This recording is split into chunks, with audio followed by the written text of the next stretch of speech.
On August 13th, 2025, detectives at Palais Heights sat across from a caregiver someone trusted to protect the vulnerable. What they laid on that table wasn't just evidence. It was a paper trail of broken trust, a stolen necklace, a borrowed credit card, and a woman with dementia who never even knew what she'd lost. As detectives is that patrol, they're the ones out in the squad cars, they're the ones driving around, and they get reports of things that happen. Sometimes it's theft reports, sometimes it's battery reports, sometimes it's, traffic accidents, speeding complaints, all that kind of stuff. And when they take reports, they'll document everything that happens, and then if they can't follow up with everything, it gets sent to me and I start investigating it. And that includes, battery reports, theft reports, sexual assaults if it's bad. I'm not saying that you did any of that, but that's the kind of stuff that we investigate, okay? We were contacted by Arden Courts on July 1st of this year because they had a patient that had some stuff go missing, okay? That patient was missing a necklace, and then they found out later that credit cards were used. Her credit card was used at several locations, and that's why we're here today, okay? Do you know what I'm talking about? You said necklace missing? Yeah. You don't know what I'm talking about? No. So you don't know a patient, and you're a caretaker, correct? At Arden Courts over there? Okay. So you take care of patients? Yes, I did, yeah. Okay, you did. So we're here because they reported that their necklace was missing and then their credit card was used at several locations. And so I started investigating, okay? The credit card was used at a pawn shop in Chicago Heights, so I went there first. I talked to the owner there, and he gave me a description of somebody that came in that actually sold a necklace that looked like our victim's, and then the credit card was used there as well. Does that ring a bell to you at all?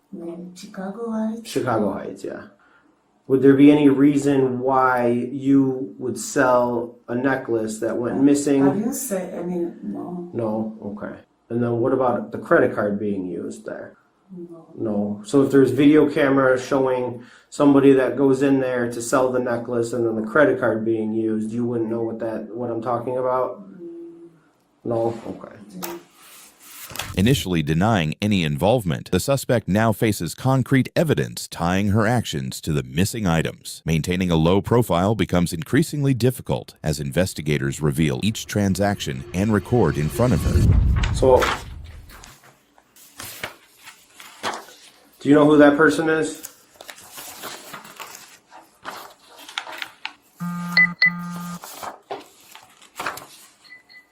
I go there for my own jewelry, for my own jewelry thing. Okay. So, but would there be a reason why the credit card was used at that pawn shop? I don't use the credit, no. Okay, but I have you. The victim's credit card was used there, okay, and then the victim's necklace was sold there, and it was you that did it. Because you're a past customer there and they took your driver's license before. And so you have a profile there. Olufonku Tugam, that's you, right? Mm-hmm. Okay. So they said that you sold them this necklace for $200. And that signature looks awfully like the signature that you just gave me, right? So what's going on here? And that looks awfully like you. Yeah, it's me, but I have my own jewelry. I always sew for them, like in my home. I understand. And that day that you went in there, I talked to the owner. He said you went in there, you sold them a diamond necklace with some gold with a little diamond pendant. You sold it to them for $200. Like mine, that jewelry is mine. The one that's always sold. Even when I have a jewelry, I always pawn over there for them to borrow. Yeah, but that was the victim's. Yeah. We have a picture of the victim wearing it, and it's the same diamond necklace, right? And then, not only that, you paid off your balance at that pawn shop using the victim's credit card for $160, I believe. That was your $150. That was your balance, right? I don't want to put words into your mouth, but that's where we're at right now. Did you use the victim's credit card? I don't use, no, I always use my own money to pay I always use my own money. But I have you on camera. And you used your profile to sell them a necklace. I always use my own money to pay my pawn thing. because I have a jewelry there upon. Right. Yeah, with the borrow money for, so I always use my money. Right. But but the credit card, with my own credit card. but we have the credit card from the credit card company showing that it was used at this store. 17 years. That necklace wasn't just gold, it was memory. And for a woman with dementia already losing her grip on the world around her, the people she should have feared the most were the ones she let into her room every single day. Or to pay off your debt at the pawn shop, the victim's credit card. Who? The patient at Arden Courts, her name is. She's elderly, she has dementia. She wore that necklace all the time, and then it went missing, and then it's sold here. Would there be any... do you have anything to say about that? I mean, it went missing, and then it's sold, and then her credit card was used. I do not use the credit card. I'm not going to judge. I always sold up, I understand that. I get it. You're strapped for cash. You might. Yes, get my strapped for cash. I have a jewelry there with my Right. Do you use credit cards to pay other things off? I always use my own credit card. Then sometimes I give them the cash. Okay. Yeah, I give them the cash. So would there be any reason why the victim's credit card was used to pay off anything else in your name? On my name? Yeah, in your name. There would be no other reason? So if I showed you some other bills that were paid with the victim's credit card, what would you say about that? The bills? You know, a bill like an electric bill or your car bill or a gas bill, internet bill? I don't have a car bill, even I don't have an internet bill. So... Okay. Well, I'm about to show you some more information. This is a Comcast bill. This is from Comcast. And the victim's credit card was used on June 30th, which is the day that things went missing, in the amount of $348. Mm-hmm. And that's your name right there, right? And that's your address? Investigators map out the trail of unauthorized charges, showing how the suspect used the victim's accounts in multiple locations. Each transaction adds a layer of risk and complexity, highlighting the serious impact of these actions on the victim. Yeah. So we have records showing that the victim's credit card was used to pay for a Comcast bill. Who has access to your Comcast account? Nobody. But you, right? Yes. So how did this happen? It didn't go through. It didn't go through? It didn't go through. But you tried, right? Yes. That's why we're here. So you tried to use it, but it didn't go through? Why didn't it go through? What did it say? I don't even know. You don't even know? Okay. So then let's backtrack a little bit. What happened at the pawn shop? The pawn shop, I went there to go and pay my bills. Right. Yeah, so... With the victim's credit card? With my own... We have the credit card I have a credit card slip with the victim's credit card being used there. Right? I don't want to put words into your mouth, but yeah. It was used at the pawn shop, right? By you? Is that a yes? Yes. Okay. See, now we're being truthful. I'm sure you needed the money for something, right? I'm not saying you're a bad person. Mm-hmm. I'm not saying that you go and take advantage of people. Everybody has their reasons, and I wish I could put myself in your shoes, okay? There was a reason why you were selling these things, and there was a reason why you had to get that money. I don't know those reasons, but that's why I'm here today, is to try and figure that out and find out why you use these things. Okay? Are you behind on bills? Yes. Yes? A lot? What kind of bills are you behind? Like my house rent, everything. It's only me with it. Like I have a 4 kids. The government didn't help me to give me anything. Mm-hmm. They say because I work 2 jobs. Uh-huh. So I don't even.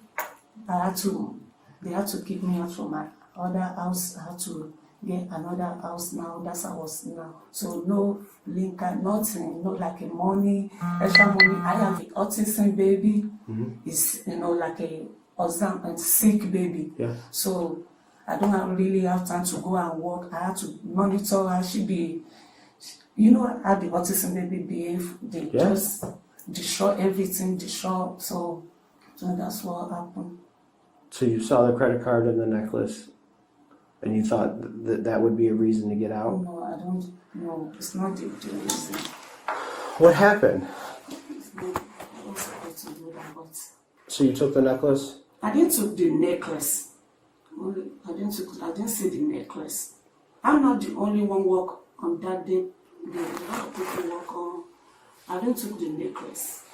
But this video is from when you took the necklace, or when the necklace was sold. You were the only one that went in at that time and sold the necklace to the owner of the pawn shop, or part owner.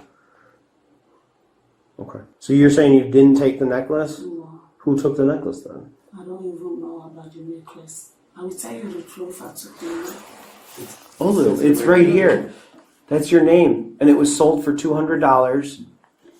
A 14-karat gold necklace. I have my own necklace. I always saw. I have my own necklace. Even I didn't wear it. I have like a one pendant necklace because I saw a lot of stuff for them. My jewelry, my own gold. I always saw. So that just seems like the biggest coincidence ever, that the victim's necklace goes missing. She wears that thing every day. She got it as a gift. She wore it for 17 years. That's what the daughter said. Because the daughter gave it to her on the daughter's wedding day. 17 straight years. And the daughter went and visited her mom at Arden Courts, and she noticed that the necklace was missing, was not on her neck. And then it gets sold at this pawn shop. I mean, how would you feel if someone took something like that? Yes, I will feel so, yeah.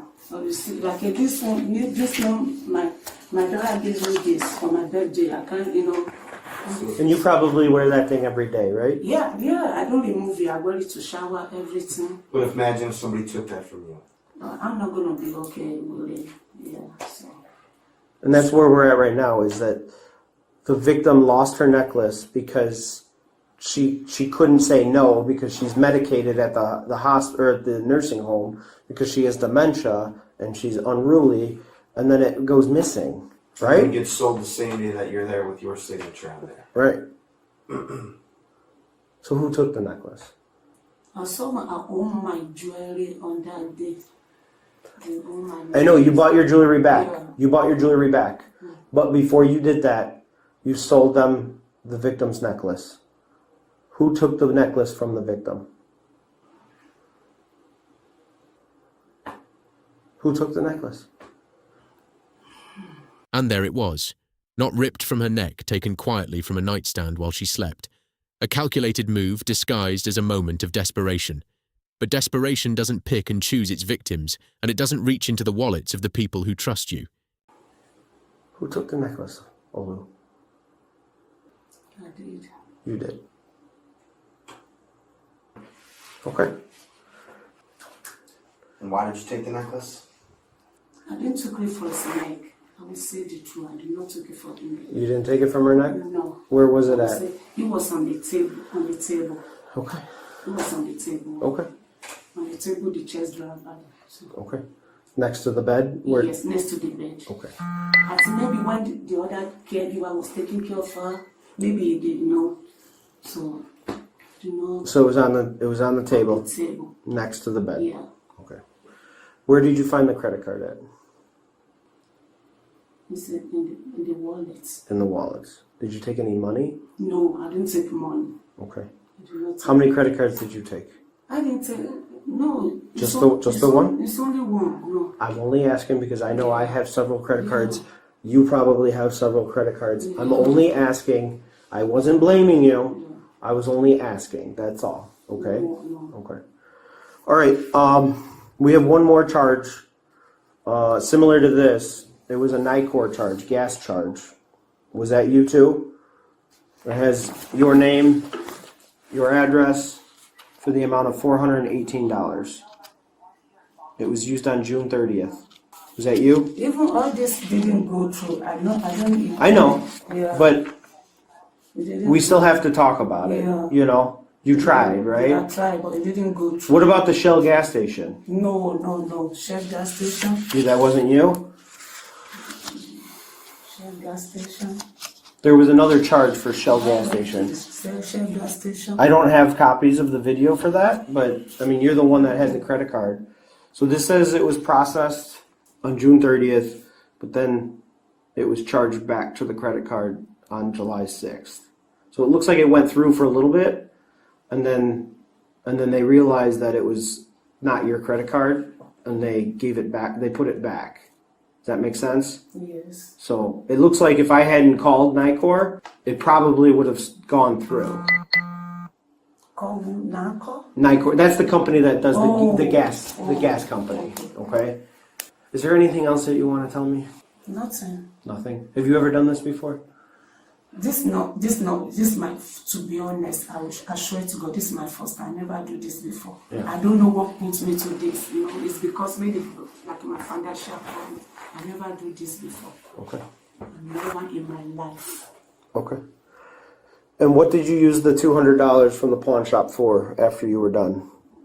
I used to. I pay my bills. Your bills? Yeah. Okay. So you're not going around doing this to No, I make. never. Okay. I've been working there for so long. I don't know if I don't know how long you've been working there. I've been So. working there for many long, so I never in my life. Okay.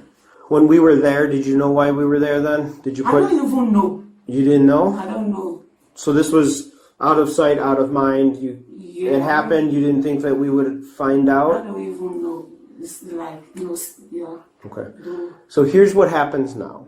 I have to call our state's attorney's office, and they have to determine if we have enough to charge you or not with theft. Okay? So you're going to be here for a little bit. I have to go call them, and then we'll go from there. Charge me for like how?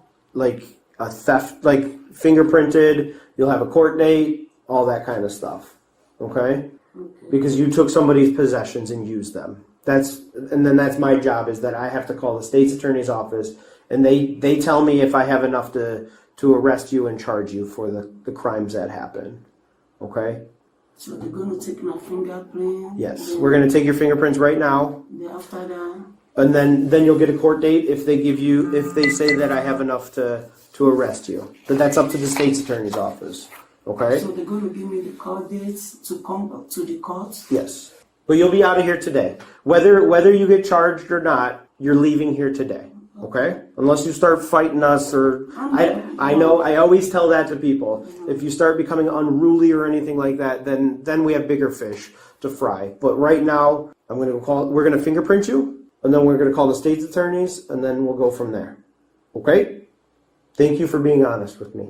I know it probably feels better a little bit. Yes, I really feel bad because I've never been through this before in my life. This is first time the police put the handcuff. And that's why we were never. That's why we were cooperative with you. We didn't want to scare you. We didn't want to have to go behind the back, that kind of stuff. So, okay.